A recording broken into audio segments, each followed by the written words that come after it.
Ezequiel, você comentou agora há pouco que é, você crê nos seres, né, espirituais que tiveram relação com as filhas dos homens, como diz em Gênesis 6, né, na Bíblia. Mas aí me surgiu uma questão relacionada a isso. Você acredita em extraterrestres? E você acredita que esses extraterrestres, se existem, eles podem ser seres inteligentes? O que você pensa sobre isso? Então vamos primeiro no beabá. Existe uma ideia, assim, não só cristã, mas na espiritualidade, que existem seres assim de uma esfera, de uma dimensão espiritual que eles classificam entre anjos e demônios. Só que a Bíblia, ela não fala apenas de anjos e demônios. A Bíblia, se a gente pegar a Bíblia, o Velho Testamento, ou a Bíblia hebraica, ela fala numa série de seres. E em Gênesis, capítulo 6, ela fala dos filhos de Deus. Eles não são anjos, são criaturas sobrenaturais que ali no caso de Gênesis 6 eles se rebelaram. Então, que deram, eu falei, né, que eles cruzaram com as mulheres dando origem a seres híbridos. Eu falei até na possibilidade dos reptilianos estarem aí nesse grupo também, reptiliano, dinossauro, vamos dizer assim. A Bíblia fala em anjos, fala nos filhos de Deus, fala em querubins, serafins. Vamos dizer assim, o próprio Deus, ele é vivo, Deus é vivo. Sim. Deus não está morto, tem até o filme. Só que ele é da Terra? Não. Não. Então, Deus é um ser extraterrestre. Os anjos são extraterrestres. Os filhos de Deus, os querubins, serafins, todos são seres vivos extraterrestres. Todos são inteligentes. Então, respondendo a tua pergunta, eu acredito em extraterrestres inteligentes. O que eu não acredito é que a ciência, vamos jogar para o teu lado, a ciência, ela não oferece nenhuma evidência, nenhuma possibilidade de existir vida em outro planeta. Mas seres inteligentes, assim no campo espiritual, com certeza existem. E aproveitando esse gancho,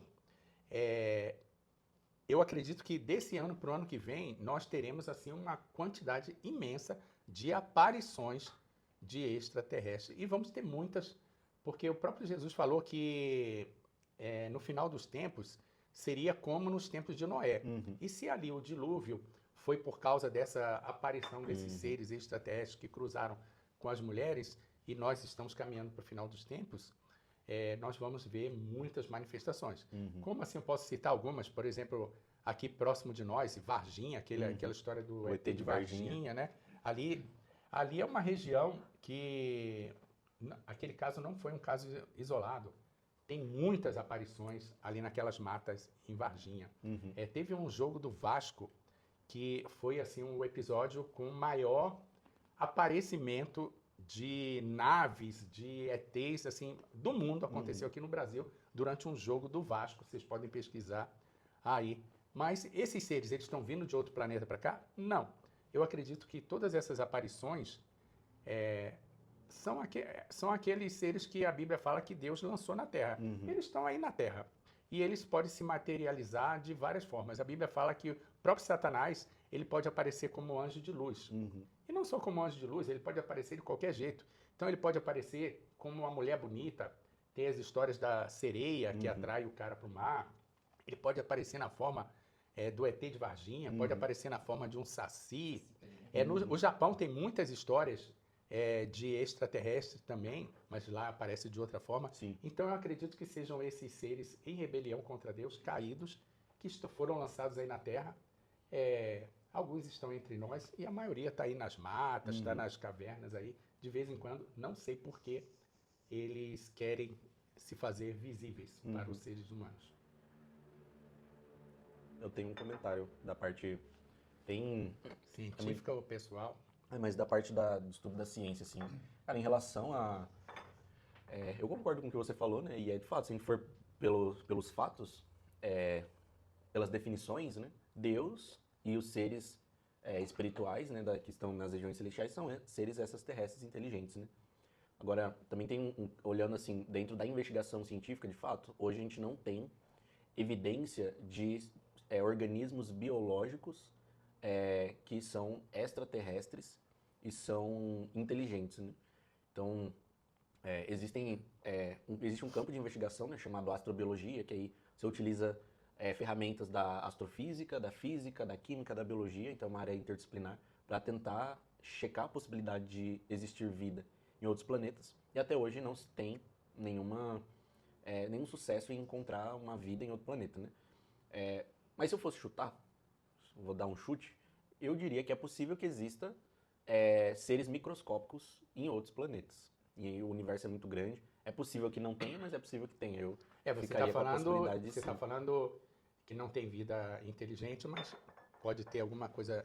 Microscópica, Eu bactéria. assim sou mais radical. Uhum. Por exemplo, foi encontrado algum peptídeo em Marte. Uhum. Aí se fez aquele alarde. Nossa, tem vida em Marte, já teve Uhum. vida. Não, uma coisa é um peptídeo, Uhum. uma proteína. Sim, Agora, você transformar aquilo em algo vivo é um processo é um muito mais caminho, assim, é uma complexo. distância muito longa. Sim.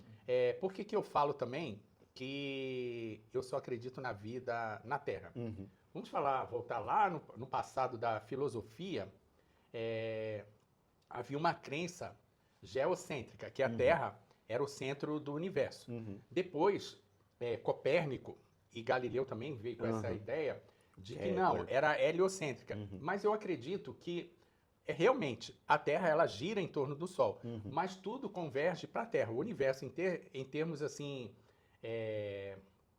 não sei se culturais mas assim todo o universo ele foi criado em função da Terra e da humanidade. Então, apesar dela girar em torno do Sol, por que não há vida em outro planeta? A vida na Terra ela depende de milagre, depende assim de intervenção divina de um ser inteligente com muito planejamento. Não é uma coisa só. Por exemplo, a distância da Terra para o Sol. Se a Terra fosse afastada alguns centímetros, já ia impossibilitar a vida. E se ela se aproximasse do Sol também, alguns centímetros, já impossibilitaria. A Terra, ela tem leis naturais que também favorecem a vida. Por exemplo, o percentual da gravidade, o campo magnético, a composição química da Terra, a quantidade de água, assim, quando eu falo composição química, tanto da Terra como do ar, coisa assim, tudo contribui para a vida. Sim. E isso assim também me afasta do Big Bang, de que tudo foi originado pelo acaso, porque foi um planejamento intenso para que existisse vida na Terra. E a possibilidade de algum outro planeta, numa outra galáxia, ter as mesmas condições da Terra, isso é assim, tão mínimo que nos joga para o impossível. Favorece a você realmente acreditar que Deus planejou tudo do jeito que é para que existisse vida na Terra. Isso, então, está alinhado com a proposta bíblica, assim, de que Deus, antes da criação, né, havia a Trindade, era o Pai, Filho e Espírito Santo, e ele queria ampliar isso. Então, ele criou todo o universo, criou a Terra, colocou nela o ser humano com um ser criado que no processo assim, do plano de salvação, ele se transformaria num ser com a mesma natureza de Deus, um ser gerado para que pudesse fazer parte da comunhão na Trindade. Então, eu acho que tudo culmina para isso. Isso daí que você comentou tem um aspecto muito interessante, né? Que é o pessoal do design inteligente vai chamar de complexos irredutíveis, né? Tem um cientista que já faleceu, né? E é um físico importante aí na história da humanidade, que é o Stephen Hawking, que ele, no livro Uma Breve História do Tempo, ele cita que se o peso, se a forma dos quarks que compõem as estruturas dos átomos fossem minimamente diferentes, se o peso fosse minimamente diferente, se a relação deles fosse minimamente diferente, não ia ser possível existir átomos, não ia ser possível existir universo do jeito que é e não ia ser possível existir vida. E é claro que assim, né? A gente entende que isso claramente indica para um criador inteligente de todas as coisas, que eu creio ser o Deus da Bíblia, né? Mas na cabeça dele, isso também era algo que indicava para um ser superior, só que existe um aspecto da fé que é algo que realmente é sobrenatural, porque uma das possibilidades que o Stephen Hawking levantava para responder a esse complexo irredutível, né? Essa irredutibilidade da vida e da criação, era a teoria do multiverso. Então, que é uma tese que não dá para você investigar e é uma proposta de que existem vários universos e dentre os milhares de universos que existem, esse é o que, entre aspas, deu certo, né? A gente está vivendo no que deu certo, então... Mas isso não é contra Deus. Eu tenho um livro que eu até mostrei num vídeo passado, de um egípcio sobre a teoria do design inteligente, que ele mostra, assim, um universo infinito negativo, um outro universo infinito positivo, a interseção desses dois, na interseção desses dois, estando o que a gente acredita de infinito, que seria a interseção desses dois universos.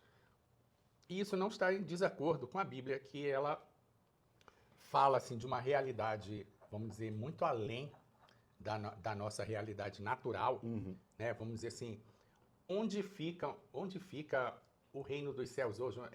A pessoa que morre, para onde que ela vai? Né? A pessoa, vamos dizer, do bem, que acredita que ela vai para o céu, onde é que é exatamente esse céu? E a pessoa do mal, que vai para o inferno, onde é que é exatamente esse local? Então a Bíblia, ela não explica, olha, tem esse multiverso positivo, tem esse negativo, existe a interseção. Isso a ciência, ela consegue chegar, né? Nesse ponto. Mas a Bíblia, ela não está em desacordo, ela lança umas informações lá que você pode trazer aí. Mas falando do Stephen Hawking, uma bomba aqui, uma fofoca. A mulher gosta de fofoca, mas o homem gosta muito mais da fofoca que as mulheres. Uma foto do Stephen Hawking com as garotinhas lá na ilha do Jeffrey Epstein. Então, cara, ele era limitadíssimo no corpo, mas isso nos remete ao Santo Agostinho, da Igreja Católica, que veio com a teoria da depravação total do ser humano, em contradição a um outro monge, que era o Pelágio, que falava que o ser humano era puro por natureza e que a vida, o ambiente ia escrevendo as maldades naquele livro que era puro, que era um livro todo em branco. E o Agostinho não, falava que o ser humano já nascia depravado. Então você vê o Stephen Hawking completamente limitado, mas a mente dele depravada, que foi lá para a ilha e não conseguia fazer nada com aquelas menininhas, tudo menor de idade, beijando ele, abraçando ele ali, mas isso nos leva para Deus também, que o ser humano depende da graça e misericórdia de Deus para a sua salvação. Sim. E dentro disso eu penso até, olhando para a natureza, né, para a ciência, para como as coisas funcionam, né, a minha pesquisa hoje ela está muito voltada ali para o uso de plantas e as moléculas que existem nas plantas para tratamentos farmacológicos, né?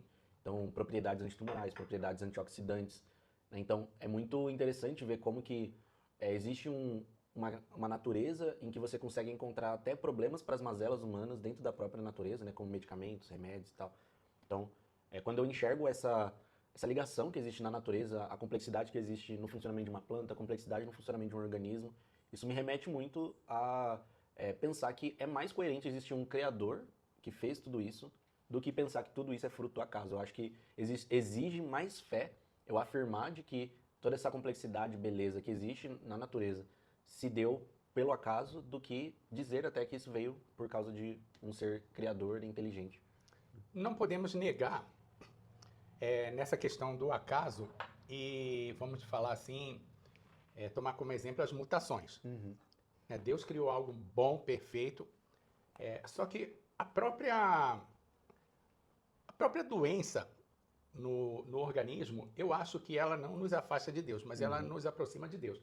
Porque se tudo foi feito pelo acaso, tomando a própria ciência, assim, o estudo das mutações que mostram que as mutações elas são quase que 100% negativas e não positivas, elas não organizam nada, elas acabam desorganizando, até mesmo pela lei da termodinâmica. Quando alguma coisa no meu organismo não está funcionando direito, por exemplo, eu estou com um pigarro aqui, isso me leva para Deus, porque tem tanta coisa funcionando corretamente para que eu possa estar vivo aqui, se só tem uma coisinha que não está funcionando, eu falo assim, nossa, é Deus que está me sustentando, porque assim, se fosse o acaso, ia ter um monte de coisa dando errado aqui. Sim. Sim. Porque assim, vamos dizer, em 10 milhões de reações químicas que estão acontecendo no meu corpo agora, troca de gás carbônico com oxigênio, as hemácias funcionando, vários mediadores funcionando agora no meu cérebro para que eu possa enxergar, falar, tá tudo funcionando direitinho, meu intestino está funcionando, minhas articulações eu estou movimentando, aí a minha garganta não está funcionando direito. Eu falo assim, é Deus, porque tem tanta coisa funcionando direito, sim. que se fosse o acaso eu ia estar paralisado aqui. Sim. a Bíblia fala que, no livro de Jó, né, que se Deus retirasse o espírito da criação, tudo viraria pó, né? Então, creio que Deus, ele não só deu origem, né, a todas as coisas, mas ele quem está sustentando, em tempo real, todo o funcionamento da natureza, funcionamento do nosso corpo, do funcionamento do planeta Terra em torno do Sol e toda a estrutura da criação, assim. Sim, e até a gente vai ver estudos probabilísticos, estatísticos a respeito da aleatoriedade, de como as coisas surgiram, se encaixaram, com tudo como é estruturado de forma inteligente no universo, e seria matematicamente improvável, mas estatisticamente impossível a vida ter surgido do acaso, do nada, assim. Uhum. E mesmo assim a gente vê nisso, citando você falou de Stephen Hawking a respeito da teoria dos multiversos. Seria uma questão de tentativa e erro, sempre de tentativa e erro. Uhum. Mas estatisticamente essa tentativa e erro não tem como, e eu até estava vendo uma vez um vídeo a respeito da genética e como ela funciona. Não teria como você ter mecanismos tão complexos que funcionassem e dessem certo se eles fossem aleatoriamente, por tentativa e erro, serem encaixados. Tem coisas que elas só dão certo se você, de forma inteligente, encaixar elas. Assim. Uhum. Então, questões do DNA que não é só tridimensionais, mas é como as moléculas elas se relacionam na questão do metabolismo, a respeito do tempo, a respeito de como elas interagem ao longo do tempo, né? Não só na posição tridimensional delas. Vamos sair do multiverso, vamos voltar pro barro, para os pés no chão. Vamos falar do ovo. Os cientistas conseguiram reproduzir um ovo. Por quê? Até o trabalho do Tiago. Com análise cromatográfica, eles fazem pesquisa, eles usam gel para ver exatamente a quantidade de cada elemento que tem ali. Então o ovo ele foi totalmente mapeado. E se você tem ali, vamos dizer, a fórmula do ovo, você tem a receita do ovo, é só juntar os elementos que você consegue fazer um ovo. Mas fecundar esse ovo e produzir um pinto, aí é difícil. Então, assim, o ovo morto, a ciência consegue fazer. Agora, o elemento da vida no ovo depende de um planejador inteligente que cremos ser o Deus da Bíblia. Que você pode chamar de Jeová, Yahvé, Javé. E Jesus, uma das coisas que Jesus falava, e o apóstolo Paulo falava também, era que ele revelaria o nome de Deus, né? Que o que Deus mais queria ser não era o Senhor, o Criador, o Deus que cura as doenças, mas que o nome de Deus que Jesus veio revelar é Pai, que Deus, o que Ele mais quer na sua relação com o ser humano é uma relação de pai e filho. Sim. Mas e aí? Deus criou primeiro o ovo ou a galinha? Eu posso te responder isso com uma exatidão. Ele criou primeiro a galinha e depois o ovo. E a galinha pôs o ovo. O primeiro ovo da história. Falando desse assunto, né, de fé e ciência, para quem gosta desse tipo de intersecção de temas, tem esse livro para indicar chamado Teste da Fé. Então é um livro que é um conjunto de cientistas falando do porquê eles creem em Deus. Né? Então, para quem gosta de balbuciar por aí de que a ciência leva ao ateísmo, essas pessoas estão completamente enganadas, porque mais do que 50% dos cientistas no mundo são teístas. E esse livro é uma das evidências disso, é muito interessante, né? Ver como físicos, geneticistas, biólogos enxergam Deus dentro do seu ambiente de trabalho e de pesquisa. Então, vou divulgar alguns livros também. Primeiro, a Bíblia em ordem cronológica, da editora Vida, na tradução NVI. Eu gosto muito de fazer a leitura anual por essa Bíblia, porque ela encaixa, ela organiza os acontecimentos no seu momento histórico. Por exemplo, o livro de Salmos, ela põe cada salmo no momento da vida em que Davi ou outro escritor escreveu. Então você consegue entender o momento histórico, ela organiza os evangelhos. Por exemplo, livros que eu acho que são confusos, você pegar 1º e 2º Samuel, 1º e 2º Reis, 1º e 2º Crônicas, ela organiza aquilo tudo, fica legal. E dá as datas. Eu vou abrir aqui de forma aleatória. Então, eu peguei aqui o reinado de Salomão. Aí ela fala de 985 a 945 a.C. E isso ajuda bastante a entender. Outros livros, esse aqui é Sociedade Criacionista Brasileira, Origem Comum das Línguas e das Religiões. Nosso amigo Inácio, ele falou assim que os ideogramas chineses, japoneses, né, e coreanos, tudo originou ali na China, eles remetem muito ao livro de Gênesis, porque a cultura chinesa tem 5.000 anos e é justamente quando os povos foram espalhados ali na Torre de Babel, que tem 5.000 anos. Esse livro aqui do Adalto Lourenço, Gênesis 1 e 2, eu comecei a ler, eu detestei o livro, porque ele colocou em xeque uma crença minha sobre a queda de Satanás, que eu acreditava, como a Bíblia em ordem cronológica acredita, que Satanás caiu junto com um terço dos anjos entre o versículo Gênesis 1:1 e 1:2.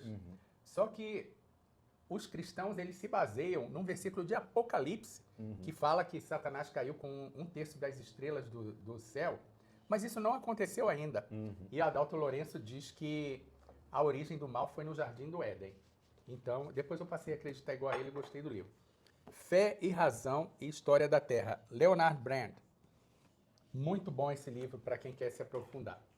E para o pessoal aí que trabalha com laboratórios, pessoal de mestrado, doutorado, pessoal da pesquisa, existe a revista Criacionista, que são trabalhos científicos da Sociedade Criacionista Brasileira.